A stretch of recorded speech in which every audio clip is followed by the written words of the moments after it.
I've read hundreds of books on personal growth, and today I want to share the top 3 books that will actually change the way that you think, plan, and perform. Grab your cup of tea and let's dive into it. My first pick, if you follow this channel, should come as no surprise because it is one of my favorite books, and that is The 12-Week Year by Brian P. Moran and Michael Lennington. I have read this several times now. I actually can't remember if it's three times or more maybe. But what I love about this book is that it is a complete paradigm shift. So this gets you to completely rethink the way that you perceive your year.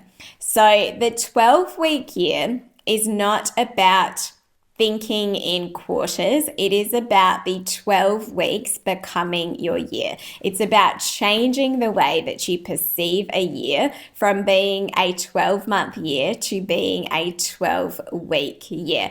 And this actually isn't as crazy an idea as it might seem, because throughout history, calendars have changed and different civilizations operated with different calendars. And so the way that we currently perceive our 12-month year can seem like a really ingrained concept that you couldn't even visualize or imagine being any different. But this is really just about having a mindset shift that is going to help the way that you perform. Now, the reason why the authors advocate for a 12-week year is because they argue that a 12-month mind frame fosters a sense of complacency because you feel like you have the entire 12 months to achieve your goals. So at the start of the year, 12 months can seem like a long way off. So it gives you this false sense of security that you have a lot of time to achieve all of those things that you have put down in your goals.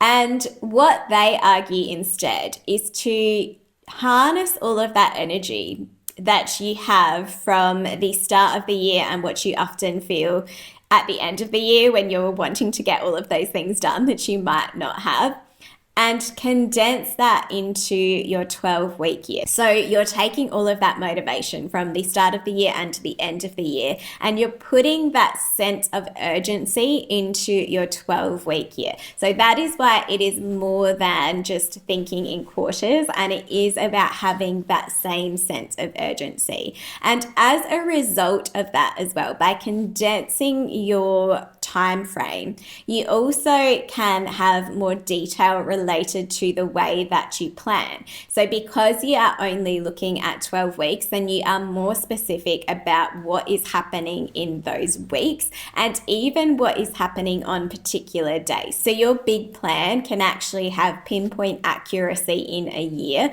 because it is then executed in your weekly plans and in your daily plans as well. And one of the key points that the authors make in the book as well that really stood out to me was the difference between lead indicators and lag indicators. Now, I know I've often thought about this before in my career, but the way that they described it just really resonated because they highlighted that they both have a place and they're both important, but we often focus a lot on the lag indicators. So the lag indicators are usually the things that you see later on. So they are your sales results, for example, or maybe the analytics and the metrics that you might have on social media or for other performance-based evaluations that you do as a part of your work. But what is more important is the lead indicators, because the lead indicators are going to be the things that determine the outcomes in the lag indicators. The lead indicators is the process. It's what is going into that result. It's the input. So instead of simply focusing just on your sales performance and those numbers at the end, you might be focusing, for example, on the number of sales calls that were actually made. You're focusing on the things that actually contribute to that outcome. And what makes the lead indicators so compelling is that they are the aspects that you can control. My second recommendation, another book that I've read multiple times and I absolutely love, is Grant Cardone's The 10X Rule. Now, this will get you to completely rethink the way that you are setting your goals. I know for me, I completely rewrote my goals the very first time that I read this book. And the 10X Rule, in a nutshell, is to set goals that are 10x greater than what you think you can achieve.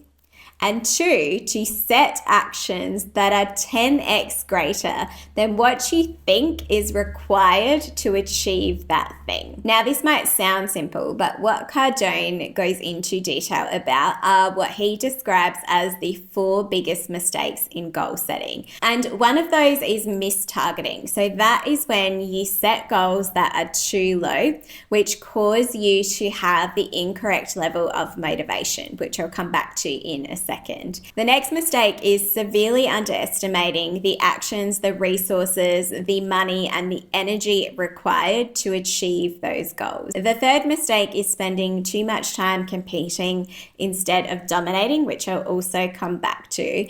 And the fourth mistake is underestimating the amount of adversity that you will face in trying to achieve your goal. So let's talk more about what he means by setting goals that are too low.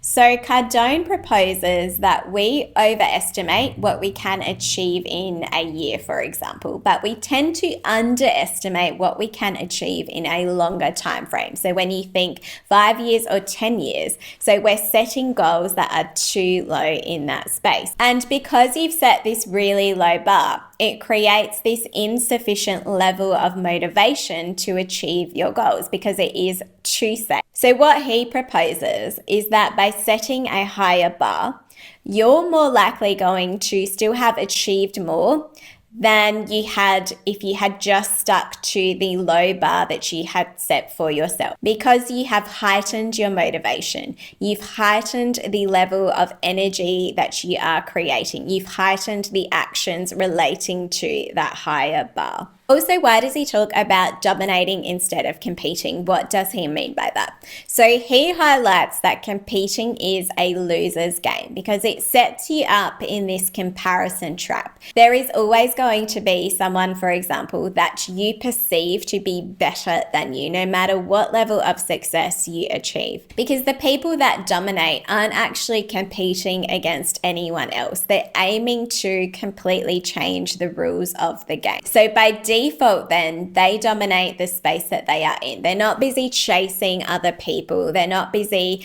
always lagging behind what the person that they are trying to compete with is doing. They are setting the pace themselves. But obviously, to a degree, we are always going to want to emulate the people that we find inspiring. But what Grant Cardone suggests is that instead of just thinking really small when it comes to this, maybe thinking about the people that are in your close proximity, is that you think about the biggest players in the industry or in the space that you are interested in on the world stage. So instead of just thinking about the people that you find inspiring in a really sort of closed-minded way, think as big as you can, because if you aim to emulate those people that are the top of their game in the world, then your standards are automatically going to be that much higher as well. And my third recommendation is a book that I have loved talking about on this channel more recently because it has really changed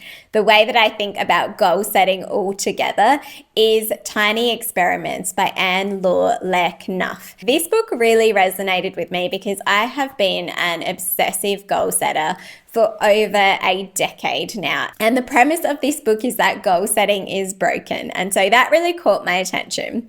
And one of the things that the author highlights is that, to begin with, our goals are often borrowed from other people, whether we realize it at the time or not. It might be that we have inherited some ideas from influences in our lives. It could be that they have come from our family. It could be that they've come from our peers. They could come from people that we follow on social media or celebrities, for example. Or they could just come from expectations in society in general. And there was a philosopher who described this as being a mimetic desire, which means that we desire things simply because other people do. So that is something to think about to begin with, is whether or not your goals are even your own, or if there has been a lot of outside influence in that as well. But the majority of people still desire some sort of personal growth. And that is where the alternative to goal setting becomes tiny experiments. The idea of tiny experiments is that it shifts the thinking from being about fixed ladders, so linear growth, to being about growth loops. So this is where constant experimentation, constant trial and error is what creates that growth upward. I know that for me anyway, the value of goals is that it creates structure to your personal growth. This is what I found made the biggest difference when I started to actually set goals really intentionally. But there is an alternative approach that is suggested in the book, and that is this idea of making pacts, which I absolutely loved. Now, a pact is a commitment that you make to yourself. Now, this isn't just about having a habit that you are trying to gain. So, for example, this is not something like I am going to exercise every day. This isn't just trying to lead you to some predefined outcome that has no element of being time bound. The difference with a pact is that it is time bound. It has a specific number of trials and it is curiosity driven. So you are performing the pact as though it is an experiment without the predefined outcomes in mind. You are really trying to get that data and see what the results are. You're conducting a certain number of trials. So this could be as simple or as elaborate as you decide that it will be for you. So this might be something like, for 10 days in a row, I am going to write a journal entry. Or it could be something that takes a little bit more of a longer view, like for 3 months, I am going to attend the gym 3 times a week.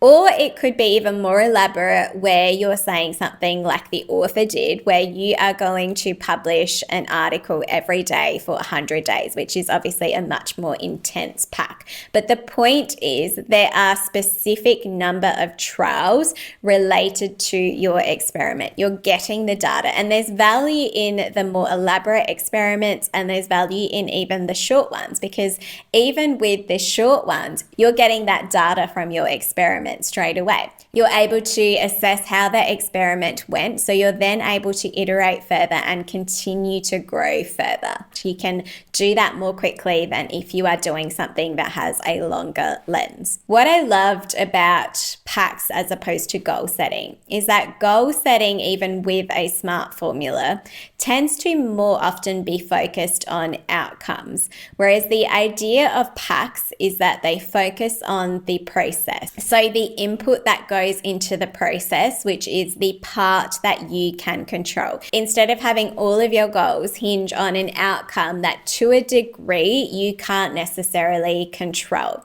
So the part that you can control, you're putting more focus on that. You're putting more focus on the process as opposed to the outcome. But by focusing on the process, you are still going to achieve progress. If you love all things personal growth and productivity, then check out my previous episode on my top 12 recommendations in this space. Thanks so much, and I'll see you in the next episode.